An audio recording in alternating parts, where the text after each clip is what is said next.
கர்த்தருடைய பரிசுத்த நாமத்துக்கு மகிமை உண்டாகட்டும். அன்பானவர்களே, கர்த்தருடைய வார்த்தையை கொண்டு சந்திப்பதில் மிகவும் நான் மகிழ்ச்சி அடைகிறேன். தேவன் தாம் இந்த வார்த்தையின்படி உங்களை ஆசீர்வதித்து உங்களை சகல நல்வழிகளையும் கர்த்தர் நடத்துவாராக. இன்றைக்கு சங்கீதம் 67:2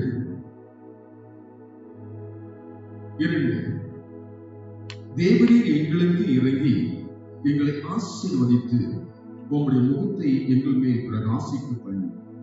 தேவரீர் எங்களுக்கு இறங்கி எங்களை ஆசீர்வதித்து உம்முடைய முகத்தை எங்கள் மேல் பிரகாசிக்க பண்ணி என்கிறதான திருவசனத்தின் மூலமாக உங்களை சந்திப்பதிலே தேவனுடைய வார்த்தை உங்கள் வாழிலே எப்பொழுதும் ஆசீர்வதித்துக் கொண்டிருக்கிற கர்த்தரை துதிக்கத்தக்கதாக விரும்புகிறேன். இந்த வசனத்தினுடைய உட்பொருள் மிகவும் ஆழமானது. பாருங்கள், ஆசீர்வாதத்தை விரும்பாத மக்கள் ஒருவரும் இல்லை. பிள்ளைகள் பெற்றோருடைய ஆசீர்வாதத்திற்காக எதிர்பார்ப்பது உண்டு. அது மாத்திரமல்ல, இந்த ஆசீர்வாதத்தினாலே கிடைக்கக்கூடிய நன்மைகளையும் சந்தோஷத்தையும் அவன் பெற்றுக் கொள்ளத்தக்கதாக ஆவலோடு கூட இருக்கிறதை நாம் கண்கூடாக பார்த்திருக்கிறோம். ஆகவே இன்றைக்கு இந்த வசனத்தை நான் தியானிக்கிற பொழுது நீங்கள் ஒவ்வொருவரும் கர்த்தர் என்னை ஆசீர்வதிக்க வேண்டும் என்று கர்த்தருடைய முகத்தை நோக்கி பார்க்கலாம் என்று கண்களை எங்களை நேசிக்கிற ஜீவனோடு நல்ல தெய்வமே, இந்த காலங்களில் உங்களை அன்பியோடு முடிவெடுத்தால் எனக்கு ஸ்தோத்திரம். ஒரு வசனமானது எங்களுக்கு எங்கள் வாழ்க்கைக்கு ஒவ்வொரு நாளும் மிகவும் அவசியமானது. அதன் மூலமாக நாங்கள் இந்த உலகத்திலே இடறி போகாதபடிக்கு நாங்கள் ஜெயமான ஒரு வாழ்க்கையும் மகிழ்ச்சியான ஒரு நிலையை அடைவதற்கு போதுமானதாக இந்த தேவனாகிய கர்த்தாவே, இந்த வசனத்தை நீர் ஆசீர்வதித்து எங்களுக்கு தருகிறார். ஒரு பொறுப்புள்ள கருத்தில் ஒப்படைக்கிறோம். இயேசுவின் இனிய நாமத்தில் அன்பான தேவனுடைய பிள்ளைகளாக இருக்க ஒவ்வொருவரும் கவனிக்க வேண்டியது ஆசீர்வாதம். இந்த ஆசீர்வாதம் எங்கிருந்து வருகிறது என்பதை கவனிக்கிற பொழுது இந்த வசனத்தில் சொல்லப்பட்டிருக்கிற வார்த்தை மிகவும் ஆச்சரியமாய் இருக்கிறது. நீர் எங்களை ஆசீர்வதித்து உம்முடைய முகத்தை எங்கள் மேல் பிரகாசிக்க பண்ணி. இந்த முகத்தின் பிரகாசத்தின் மூலமாக எங்களுக்கு கிடைக்கக்கூடியதான ஆசீர்வாதங்கள் அந்த பிரகாசத்தின் மூலமாக எங்களுக்கு இருக்கிறது என்பதை இந்த வேத வசனம் சொல்லுகிறது.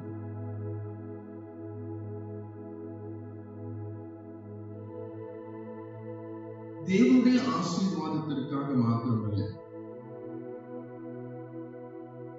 உலகத்தில் மக்கள் ஆசீர்வாதங்களுக்காக எதிர்பார்த்துக் கொண்டிருக்கிறார்கள்.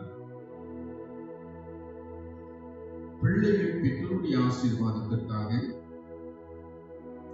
தொழிலாளி எஜமானனுடைய ஆசீர்வாதத்திற்காக, ஏன் வறண்ட நிலம் மழைக்காக ஆவலோடு கூட எதிர்பார்த்துக் கொண்டிருக்கிறார்கள். தேவனுடைய மக்களாய் இருக்கிற நாம் தேவனுடைய ஆசீர்வாதத்திற்காக எதிர்பார்க்கிறதாக நான் இருக்கிறோம். ஒரு தீர்மானத்தோடு நான் தேவனால் ஆசீர்வதிக்கப்பட வேண்டும் என்று நாம் நினைக்கிற பொழுது, வாஞ்சிக்கிற பொழுது, அது பெற்றுக்கொள்ள நிச்சயம் நமக்கு உண்டு என்பதை உரிமை பாராட்டுகிறதா இருக்கும். யாக்கோபு பாருங்கள், தேவனிடத்தில் ஆசீர்வாதத்திற்காக தேவனுடைய முகத்தை அவர் தேடினார். சொல்லுகிற இந்த வார்த்தையை நீங்கள் பார்க்கிற போது ஆச்சரியமாய்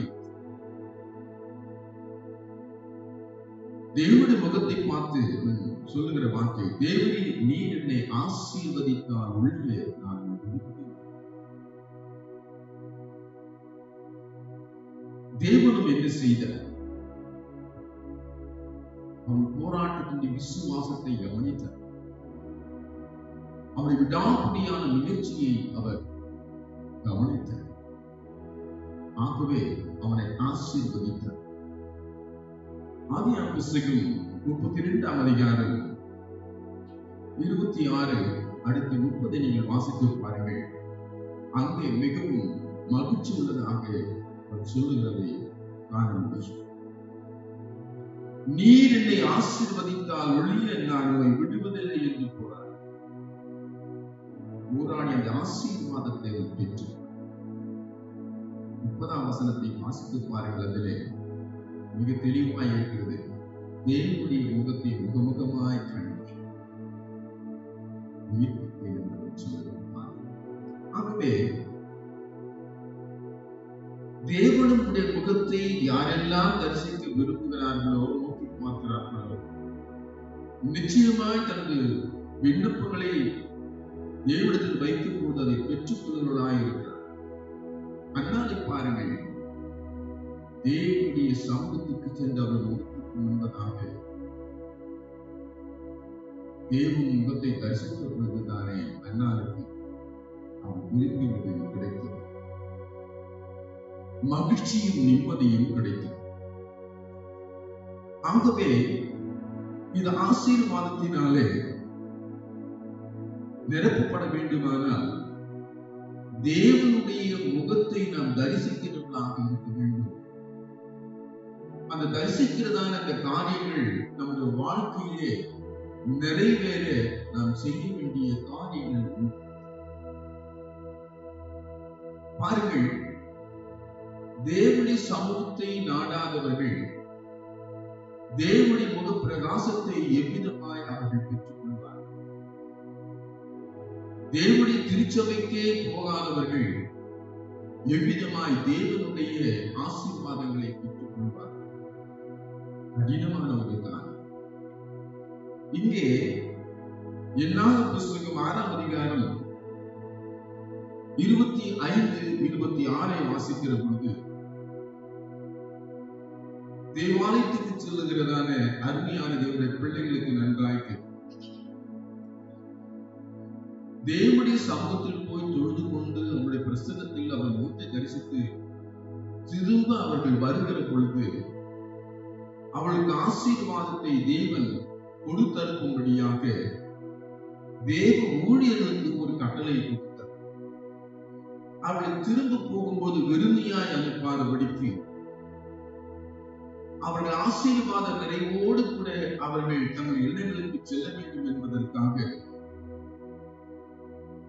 இந்த வசனத்தை சொல்லி அவளை ஆசீர்வதிக்க வேண்டும் என்று கர்த்தர் தம்முடைய முகத்தை உன்மேல் பிரகாசிக்க பண்ணி உன்மேல் கிருபையாய் இருக்கிறார். கர்த்தர் தம்முடைய முகத்தை உன்மேல் பிரசன்னமாக்கி உனக்கு சமாதானம் கட்டளையிடப்படும். தேவனுடைய சமூகத்துக்கு வந்தவர்கள், தேவ பிரசன்னத்தினால் நிறைந்தவர்கள் திரும்ப போகும் பொழுது கிருபையும் சமாதானமும் அது மாத்திரமல்ல பலனும் பெற்றுக் கொண்டவர்களாக அவன் திரும்ப போகும். ஆகவேதான் இந்த சங்கீதக்காரன் நாம் வாசித்த வண்ணமாக தேவரே எங்களுக்கு இறங்கி எங்களை ஆசீர்வதித்து உடைய முகத்தை எங்கள் மேல் பிரகாசிக்க பண்ணும் என்று இன்றைக்கு தேவனுடைய மக்களாக இருக்கிறேன். ஆலயத்தை தவறவிடும் பொழுது எத்தனை எழுப்பங்களை நாம் இழக்கிறோம். தேவனுடைய கிருபையை இழக்கிறோம். இரண்டாவது சமாதானத்தை இழக்கிறோம். மூன்றாவது தேவனுடைய பலத்தை இழக்கிறோம். இவை எல்லாம் எங்கிருந்து வருகிறது? தேவனுடைய முகத்திலிருந்து நமக்கு அருளப்படுகிறதான ஆசீர்வாதமாய் இருக்கிறது. பாருங்கள், நாம் தேவனுடைய சமூகத்தில் சென்று ஜெபத்தில் தேவனுடைய முகத்தை தியானிக்கிற பொழுது உடைய பிரசன்னம் எவ்விதமாய் நமக்கு இருக்கிறது என்றால், கிருபையை பெற்று நாம் அதிலே பலனடைகிறவர்களாக வேண்டாம்.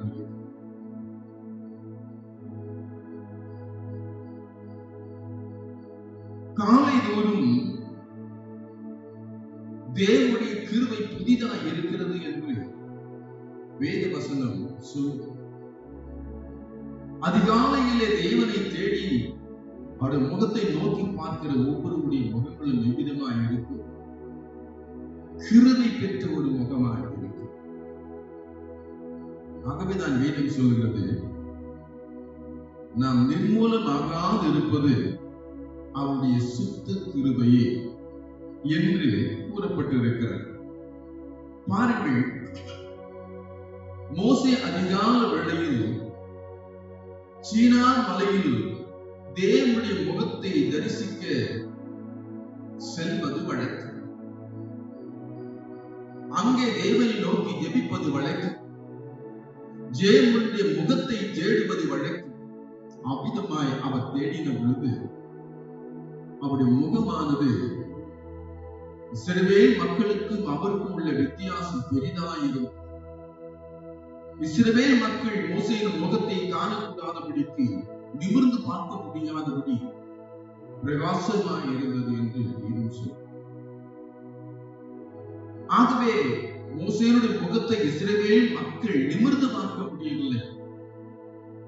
அவ்வளவு மகிமையான கிருபையுடைய பிரகாசம் அங்கே மோசேயின் முகத்திலே.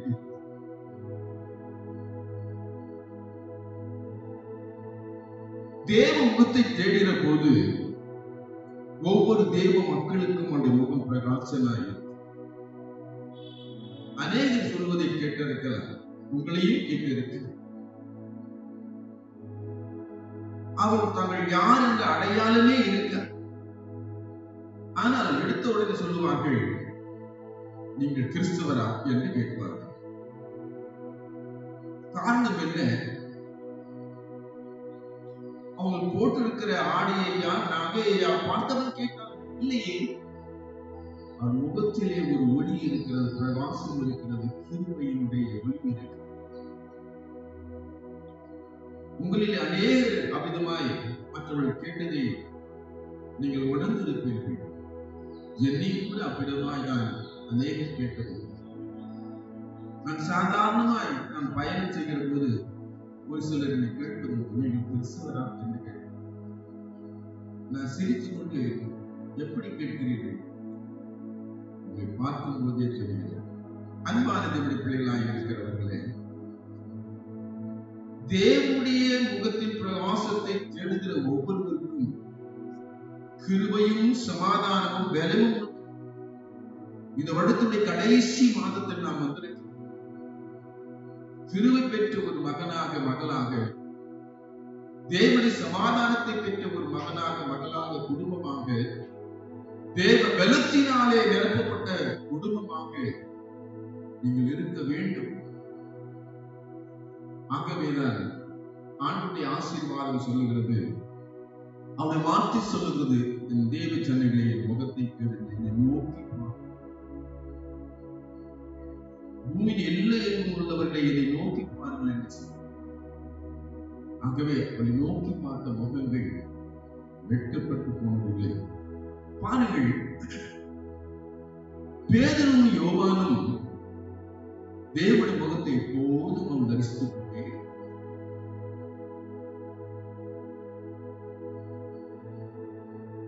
இந்த முகத்தை நாடி அவர்கள் அவரோடு பேசுவதும் உறவாடுவதும் சந்தேகங்களை கேட்பதும் தங்கள் நேரங்களையும் எல்லாவற்றையும் கர்த்தரோடு கூடவே அவர்கள். ஒரு நாள் பேதுருவும் யோவானும் ஒரு தேவாலயத்திற்கு அவர் சென்றார். அங்க ஒரு சம்பவம் நடந்தது. அந்த தேவாலயத்திலே ஒரு பிறவி சப்பானி ஒருவன் அவனுடைய பிச்சை கேட்டுக் கொண்டான். இந்த பேதுருவும் யோவானும் வருகிற பொழுது அவர்களை நோக்கி அவன் பார்த்தான். அவன் உள்ளத்திலே நினைத்தான், இவர்கள் ஏதாயிலும் எனக்கு கொடுப்பார். ஒரு முகம் கொடுக்கக்கூடியதான நிலையில் இருக்கிறது, கருணையாய் இருக்கிறது, இரக்கமாய் இருக்கிறது. மாய்மாலமற்ற ஒரு பெரிய அந்த முகத்தினுடைய சாயல் தெரிகிறது. அவனோடு எதிர்பார்க்க பேதுருவும் யோவானும் அவன் அருகில் சென்றான். அவள் என்ன சொன்னார்கள் தெரியுமா? வெள்ளியும் பொன்னும் என்னிடத்தில் இல்லை, என்னிடத்தில் இருப்பதை நான் உனக்கு கொடுக்கிறேன். எழுந்து என்று அவர் கட்டளையிட்ட பொழுது எழுந்தார், உதித்தார், ஓடினார், வாழ்த்துக்குள்ளே. அருமையான தேவனுடைய பிள்ளைகளே, ஒரு கதை அல்ல, உன் வாழ்க்கையிலே நிறைவேற வேண்டிய காரியம், உன் வாழ்க்கையிலே மடைந்தெடுக்கப்பட்ட அநேக காரியங்கள் இன்னும் உடமாகத்தான் இருக்கு. தேவனுடைய முகத்தில் இருந்து வருகிற ஒரு ஆசீர்வாதத்தை உடையவனாய் இருக்கிற பொழுது உன் காரியங்கள் முடங்கி இருப்பதில்லை, அது ஜெயமாய் மாறும், அது வெற்றியாய் மாறும், அது ஒரு சமாதானத்தை உனக்கு கொண்டு வரும், உனக்கு தேவ பலத்தை கொண்டு வரும். ஆகவேதான் சங்கீதக்காரன் சொல்ல, முகத்தை நீங்கள் பிரகாசிக்கவும். தேவ ஊழியர்கள் ஆலயத்திலே கர்த்தருடைய பிள்ளைகளை ஆசீர்வதிப்பது இப்படி சொல்லிதான் ஆசீர்வதித்து அனுப்புவார். பாருங்கள், ஏன் இதை சொல்லுகிறேன் என்றால், கிருபை பெற்றவளை வாழ்க்கை உயர்த்தும். கிருபைக்கு அளவில்லாத ஒரு ஆசீர்வாதம் உண்டு. தாழ்ந்திருக்கிற ஒரு மனிதனை உயரத்தில் அவன் ஏது மற்றவனாய் இருப்பான், ஆனால் எல்லாவற்றையும் உடையவனாய் இருப்பான். பூமியிலே அற்பமாய் எண்ணப்படுகிற யாராய் இருந்தாலும் தேவனுடைய முகத்தை அவன் தேடுவானே ஆக்கி அவனை உயர்ந்த ஸ்தானத்திற்கு. தாவீதை பாருங்கள், அவனாக வைத்தவன், ஆனால் தன் கையில் இருக்கிற யாழை கொண்டு தினமும் அவன் தேவனை பாடி கர்த்தருடைய முகத்திற்கு கர்த்தரை மீட்பராய் இருக்கிறான், நான் தாட்சி அடைவேன் என்று சொல்லி அமைத்தான். காலங்கள் கடந்தது, அந்த இடையத்தான் இஸ்ரவேலுக்கு பேரரசனாய் மாறி. ஏன் இதை சொல்லுகிறேன்? தேவனுடைய முகப்பிரகாசத்தில் வருகிறதான ஆசீர்வாதம் கோழையாய் இருந்தால் உன்னை வீரனாய் மாற்றும், தகுதியற்றவனாய் இருந்தால் உன்னை தகுதி உள்ளவனாய் மாற்றும், ஞானமற்றவனாய் இருந்தாலும் உன்னை ஞானவானியாய் மாற்றும், அறிவற்றவனாய் இருந்தாலும் சிறந்தவனாய், அறிவுள்ளவனாய், ஆற்றல் உள்ளவனாய் உன்னை உருவாக்கும். இதை அறிந்த தாவீதுதான் அந்த காரியத்தை செய்தார். இந்த வருடத்தின் கடைசி மாதத்தில் ஆண்டவருடைய முகத்தை தரிசிக்க ஒவ்வொரு நாளும் தேடு, தேவன் தந்த ஆலயத்தை ஓடு, தேவனுடைய முக பிரசனத்துக்காக ஜெபத்திலே தங்கி அவர் முகத்தை தேடு, உனக்கு ஆசீர்வாதங்கள் நிறைவாய். இத்தனை பேருக்கு தெரியும் ஆபிரகாம் எவனை குறித்து? அவனுடைய குடும்பத்துடைய பிழைப்பு எவ்வளவு அற்பமானது தெரியுமா? மரம் வெட்டி அதை விற்று அதன் மூலமாக அன்றாட வாழ்க்கையை நடத்த வேண்டிய ஒரு குடும்பம். சிறிய ஒரு நாள் அவருடைய பாட்டி அவர்கள் சொன்னார்கள், வேதத்தை அவன் கரங்களிலே கொடுத்து, ஆபிரகாம் இதை நீ எப்போதும் வாசி, இதிலே அவர் முகத்தை தேடு,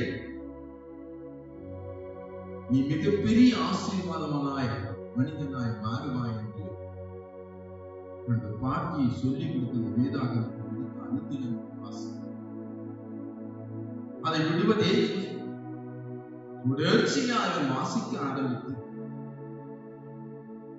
அமெரிக்க ஜனாதிபதிகளில் மிகவும் பிரசித்தி பெற்றவர் இந்த ஆபிரகாம் எங்கென்றார் சிறப்பான மேன்மையான பகுதிக்கு அந்த வேத வசனத்துடைய பிரவாசம் உயர்த்தி. ஆகவே அநேக வேத வசனத்தை மறந்து கொள்ளாமல் இருக்க அந்த வசனத்தின் மூலமாகத்தான் நீ தேவனுடைய முக்தியை தேட முடியும். ஆலயத்திலே உனக்கு போதிப்பது அந்த வசனத்தின் மூலமாகத்தான் கருத்துக்களையும் தியானங்களையும் செய்வான். அதை கருத்தாய் கவனிக்கிற போது தேவனுடைய பிரகாசம் நிலை வீசுகிற போது நீ மாறுமாய். சமாதானமற்றவர்கள் எத்தனை பேர்கள் உண்டு? ஏன் அவருக்கு சமாதானம் என்று? தேவனுடைய முகத்தை அவள் தேடுவதில்லை. அங்கு வந்து வருகிறதான ஆசீர்வாதத்திற்கு தங்களை தகுதியாய் மாற்றிக் கொள்வதில்லை. ஆகவேதான் அவருடைய சமாதான குலைச்சலுக்காகவே அவர்கள் இருக்கிறார். ஆகவே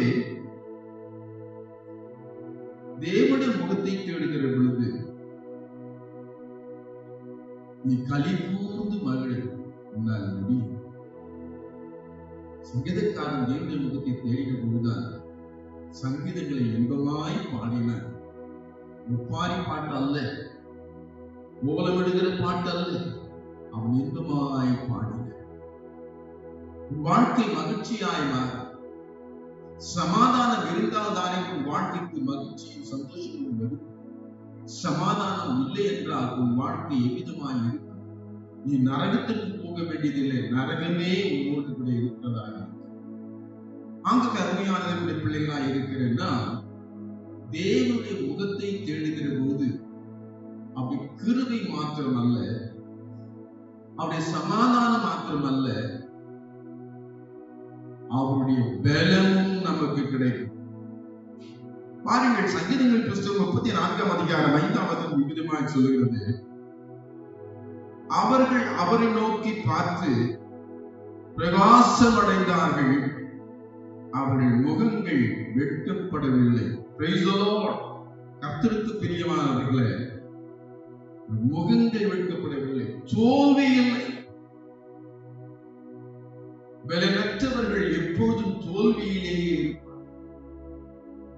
மனதிலே தோல்வி, எண்ணத்திலே தோல்வி, செயல்களிலே தோல்வி, ஒவ்வொன்றையும் தோல்வி அடையவர்களாய் இருப்பதற்கு காரணம் பலனற்றவர்கள் முன்னிலே.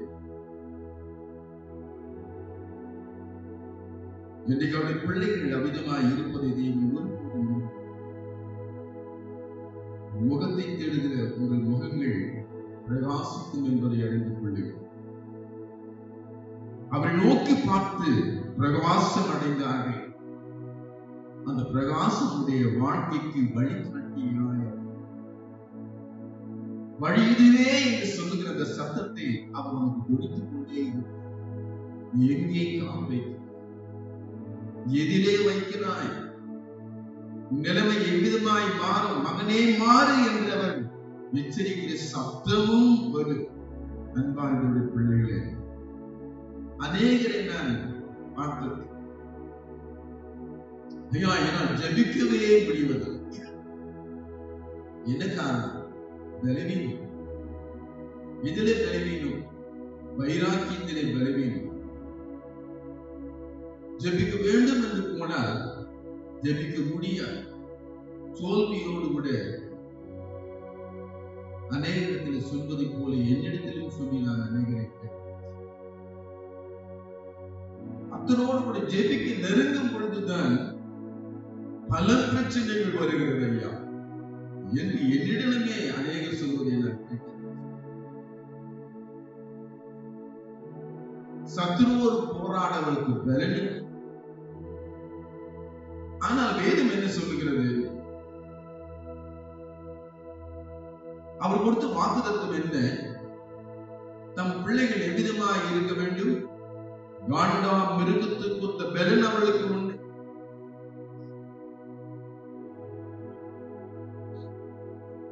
அவர்கள் நடக்கிற போது கால் அடிகளைப் போல எதிரிகளை மிதித்து போடுவார்கள். நடந்து போகும்போது பெண்கள் எவ்விதமாய் கால் வைத்து நசுக்கப்படுகிறதோ அவ்விதமாய் எதிரிகள் நசுக்கப்படுவார்கள் என்று வேதம் சொல்கிறது. ஆனால் இன்றைக்கு எங்கு பார்த்தாலும் தேவனுடைய பிள்ளைகள் தோல்வியில் அல்லவா இருக்கிறார்.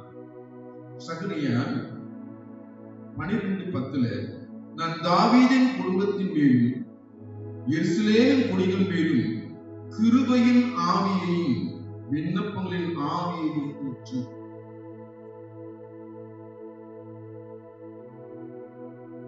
ஒரு பலமுள்ள ஆவியை கர்த்தர் உனக்கு நீ எந்த காரியத்துக்காக ஜெபிப்பதற்காக நீ முழங்கால் படியிடுகிறாயோ அந்த காரியத்தை வெற்றியாய் முடிப்பதற்கு சத்துருவை கட்ட வேண்டும் என்று முழங்கால் படியிட்டால் நிச்சயமாய் கட்டி முடிக்க முடியாமல் செய்திகளை அளிக்க முடியும். அந்த பலமுள்ள ஆவி உனக்குள்ளே வருகிற பொழுது அவனுடைய செய்கை எல்லாம் சிதைந்து போகும். நான் ஒருமுறை தரிசனத்தில் ஒருவரை நான் கேட்டேன், ஆண்டவரே இது என்ன, ஏன் இவ்விதமாய் அடைக்கப்பட்டு இருக்கிறது என்று சொல்லும்போது என் கண்கூடாய் கண்ட ஒரு தேவதாசனுடைய பெயரை சொல்லி இந்த சத்துருவை அவர் கட்டி வைத்திருக்கிறார் என்று சொன்னார். இன்றைக்கும் அவர் நினைக்கும் பொழுதெல்லாம் நான் சந்தோஷப்படுவேன். காரணம் ஜெபத்திலே ஜெயம் எடுக்கத்தக்கதாக அவருக்கு பலனை கொடுத்தவர். எனக்கு தேவனுடைய பிள்ளைகள் ஜெபிப்பதற்கு பலனற்றவர்களாய் சோர்ந்து போகிறவர்களாய் உறக்கத்திலே அவர்கள் இருப்பதை பார்க்க அன்பான தேவனுடைய பிள்ளைகள், ஒரு சோதனை வருகிற போது, ஒரு பிரச்சனை வருகிற போது பலனற்றவர்களாய் சோர்ந்து போகிறார்கள். ஆண்டவராகிய இயேசு கிறிஸ்துவை பாருங்கள். அவர் பயணத்தை தொடங்குகிற போது கடைசியாக எருசலேமுக்கு தன் முகத்தை திருப்பி என்று சொல்லுகிற போது என்ன காரணம் அங்கே நடந்தது? நான் போகிற இடத்தில் என்ன இருக்கும் என்பதை அவர் அறிந்தார். பாடுகள், சிலுவை அங்கே இருக்கிறது, கசையடி இருக்கிறது, அவமானம் இருக்கிறது, வேதனை இருக்கிறது, முட்களால் ஆனப்பட்ட கிரீடத்தை அடிப்பார்கள், நன்றாயிற்று, வரவேற்க காத்துக் கொண்டிருக்கிறது. அதற்கு நேராய்த்தான் தன் முகத்தை திருப்பி. அவருக்கு நன்றாய் தெரியும் அவருக்கு ஜெயிக்கக்கூடிய பலன் அவருக்கு இருந்தது. ஹல்லேலூயா. இந்த காலவரை நான் உங்களுக்கு சொல்லிட்டேன், ஜெப வீரராய் மாறுவதற்கு தேவனுடைய வாக்குத்தத்தம் கொடுத்தது. நீங்கள் ஜெயிக்க வேண்டிய காரியங்கள் அநேகம் இருக்கிறது. ஆனால் தோல்வியை அமர்ந்து அழுது கொண்டிருக்கிறீர்கள். பலனற்றவர்களாக இந்த வார்த்தையை நீங்கள் கேட்கிற பொழுது ஆண்டவரே சொல்லுங்கள், ஆண்டவரே உமது முகத்தை எங்களை பிரகாசிக்க பண்ண, உமது கிருபையினால் என்னை நிறைத்து, சமாதானத்தினால் என்னை நிறைத்திருக்கும், பலம் உள்ளவனாய் என்னை மாற்றும், சோதனைகளை ஜெயிக்க எனக்கு பலம் தாரும் என்று கேள்வி நிச்சயமாக இந்த மாதத்தில் உங்களுக்கு அருள் கூர்ந்து அதை செய்து தன் பிள்ளைகளாக அவர்களை ஆசீர்வதித்து உங்களை நேசிக்கிற ஜீவனுள்ள நல்ல தெய்வம், ஜீவனுள்ள வாக்கிற்காக நன்றியோடு கூட நாங்கள் சொல்கிறோம். இந்த முகத்தின் பிரகாசத்தின் கிருபையும் சமாதானமும் பலமும் ஆண்டவரை உண்டு என்பதை வேத வசனத்தின் மூலமாக வாக்கியத்தின் மூலமாக அறிவிக்கப்பட்டது. எவர்களெல்லாம் உணர்ந்து விசாரத்தில் வந்து எவர்களை நோக்கி பார்க்கிறார், அவர்கள் முகத்தை பிரகாசித்து ஆசீர்வதித்து ஜெயமான ஒரு வாழ்க்கையும் சமாதானமான ஒரு வாழ்க்கையும் கிருபை நிறைந்தவர்களாய் வாழவர்களை ஆசீர்வதித்தார். பொறுப்புள்ள கர்த்தரை ஒப்படைக்க இயேசுவின் நாமத்தில் பிதாவே. ஆமென்.